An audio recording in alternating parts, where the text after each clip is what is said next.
5 survivors told the Navy they watched a German submarine torpedo their ship. The Navy's Board of Inquiry listened and ruled it a boiler accident. That's bullshit and you know it. That verdict stood for 56 years. The boilers that supposedly exploded are sitting on the seafloor right now, completely intact. How do you explain that? Navy had its official answer. The seafloor has had the real one all along. To understand how this lie was built and who it buried, we go back to April 23rd, 1945. On the South Portland waterfront, 30,000 men and women were building warships. The New England Shipbuilding Company had taken over the entire harbor, every slipway occupied, every crane moving. The workers could stand at the water's edge and watch the vessels they built patrol the same gray Atlantic where they clocked in at dawn. The Navy these workers supplied is the same Navy that would lie about what happened 3 miles offshore. One of those vessels was the USS Eagle PE-56, a patrol craft from the First World War launched in 1919. 26 years old and still running. By April 1945, she was assigned to Portland Harbor, towing target buoys for air exercises.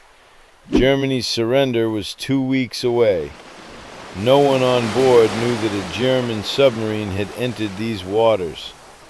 In February 1945, U-853, a Type 9C/40 U-boat, under Oberleutnant Helmut Fromsdorf, 24 years old, departed for the northeast coast of the United States. The mission? Operation Seawolf. 7 submarines sent to harass American coastal shipping in the war's final weeks. American intelligence knew the broad outlines. Specific positions did not go out. On April 20th, Fromsdorf brought U-853 into New England waters. 3 days later, at approximately 12:14 in the afternoon, Eagle PE-56 was towing a target buoy 3 miles off Cape Elizabeth. An acoustic torpedo struck the ship amidships. The explosion was seen from Fort Williams, 9 miles away. A column of water 300 feet into the air, and then the ship split in two. She sank in minutes. 49 men went into the water. The temperature was 40 degrees. The destroyer USS Selfridge arrived 30 minutes later. She pulled 13 survivors from the debris. During the rescue, her sonar locked onto a contact below. She dropped 9 depth charges. U-853 slipped away. The men still alive in the water had seen something before the Selfridge arrived. A submarine had briefly surfaced. On its conning tower, a red and yellow emblem. They would remember it for the rest of their lives. Within the week, a United States Naval Board of Inquiry convened in Portland. 5 of the 13 survivors testified. They described the submarine, the emblem, the attack in American coastal waters 12 days before Germany surrendered. They were specific. They were consistent. The board returned its finding: accidental boiler explosion. The engineering staff had failed. There was no submarine. Purple Hearts were requested for the dead. They were denied. The case was closed. What the board did not discuss publicly was a classified Navy report documenting U-853's presence in Maine waters. Whether the presiding officer had that document when he returned his finding is not confirmed in the surviving record. But the Navy knew U-boats were operating here, issued only general warnings, and when 49 men died, its board heard 5 eyewitnesses describe the submarine that killed them and chose a different answer. That silence is its own kind of answer. John Scagnelli went home carrying something the Navy gave him. the belief that he had killed 49 men. He had maintained those boilers. He was responsible. For 56 years, that is what the official record said, and he believed it.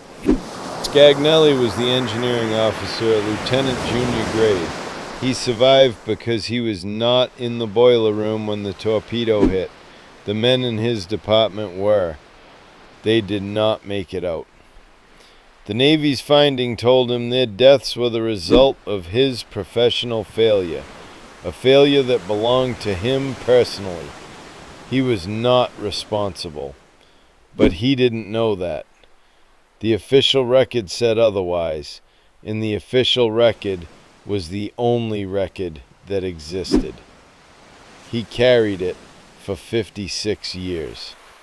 Every year the war was commemorated, every memorial service held, every Purple Heart request rejected. The Navy's findings stood intact, while the truth sat 300 feet underwater and waited. Then, in 1998, in a bar in Brockton, Massachusetts, a naval historian and attorney named Paul Watton had a conversation with two men whose father had died on Eagle PE-56. Watton tracked down three surviving members of the Lucky 13, Harold Peterson, John Breeze, and John Scagnelli. They were old men by then. All three remembered the submarine. All three remembered what the Navy had told them about what they remembered. Watton built the case and brought it to the Naval Historical Center in Washington. There, a senior archivist named Bernard Cavalcante ran his own paper chase, through American records, through declassified intelligence, through German war documents. What Cavalcante found was the confirmation the survivors had been owed for more than half a century. U-853's own documentation of an attack on an American patrol vessel off the Maine coast, April 23, 1945. The enemy's record said what the Navy's board would not. On June 26, 2001, Secretary of the Navy Gordon England signed the order. The cause of the loss of USS Eagle PE-56 was changed from accidental boiler explosion to torpedo attack by the German submarine U-853. The surviving crewmen and the families of the dead received their Purple Hearts, and it is worth saying clearly what that reversal was. It was the only time in the entire history of the United States Navy that a court of inquiry had ever been overturned. Not corrected quietly, not amended, overturned. Once in 200 years of naval history. That is not a record of integrity.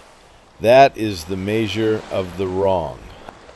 In June 2018, divers located Eagle PE-56 on the seafloor, 300 feet down, off Cape Elizabeth.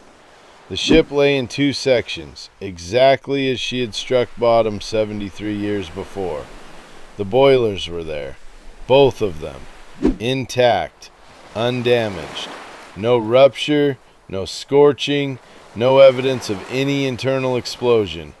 The boilers the United States Navy blamed for 49 deaths had been sitting on the seafloor, undamaged, through every denied Purple Heart, through every memorial, through every year John Scagnelli believed he had failed his men. The proof was always there, 300 feet below the surface, in the dark, waiting for someone to look. Scagnelli attended the 2001 Purple Heart ceremony. He was an old man. Paul Lawton would later say, Scagnelli had carried the burden that he was somehow responsible for the loss of the ship, and he was relieved, after 56 years, that his name was finally cleared, that it wasn't his fault, that his men died as heroes. He had known a German submarine when he saw one. The Navy told him he was wrong, and he had believed them because they were the Navy. Scagnelli is gone now. All 13 of the lucky 13 are gone. They lived long enough to be told the truth, most of them barely. At Fort Williams Park, there is a memorial plaque with 49 names on it. The harbor where those men died is visible from where you stand. The wreck is still there, 300 feet down. The boilers are still there, still intact. The Navy's verdict lasted 56 years. The Seafloor's answer has been there for 80. This one stayed with us. If you know someone from South Portland, someone whose family worked those slipways, or whose grandfather served on the water, send them this. There are other stories like it, buried under other harbors, still waiting. We'll be back in these waters.